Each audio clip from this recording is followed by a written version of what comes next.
So now I'm going to be starting a 1/72nd scale E25 from, I think, Pegasus models. The kit usually comes with two, but I'm just going to be building one today because why build two? It'd just be kind of repetitive. Anyways, I'm going to hit this per the usual with the Vallejo white primer, and then I'm going to have to figure out what color scheme I want to do. Now that she's all primed up, I'm going to do a base coat with XF24 dark gray. Let's do this. Again, I still really don't know where I'm going with this, but honestly, this seems like a good start. So I'm still not really sure where I want to go with this. So now I'm going to be putting on some Tamiya Buff XF, or I guess the color is named Buff XF57. And if any of you ask about the paint on the top of the caps, that means it's been diluted and ready for my airbrush. And if there's no paint on the cap, such as that, that means it's just Tamiya paint and there's been no thinner added. I've applied buff, I guess, which sounds weird to say that, but I put new paint on this, or rather put another layer of paint. I like how it's looking, but I still really don't know where I'm going, but now I decided best that I just paint all the details before I decide to varnish and weather it.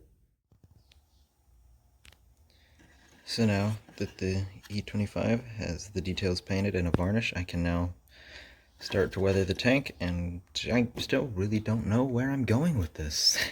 So this is going to be interesting, to say the least. So now I have varnished, and I partially weathered the E25. So I mean, you can obviously tell it's a lot different color. It's more brown, and it's definitely more interesting. But now what I'm going to do is I'm going to cook up some of my mud mix, because personally I don't want to buy Vallejos or any of the other ones, because it's kind of expensive when I can just go out in the backyard and dig some up and then buy some Elmer's glue and like make it. So that's what I'm going to do. So my self-made mixture is usually just mud from my garage, water, Elmer's school glue, and some paint. It's a very pasty material. And when I apply it on the model, it's pretty simple. I just brush it on as if I were basically painting.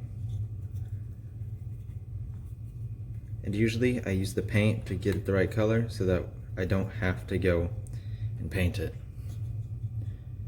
So when it's put on, if my camera would focus, when it's put on, it should give a sheen, but then when it dries, it should look normal and give it a muddy texture.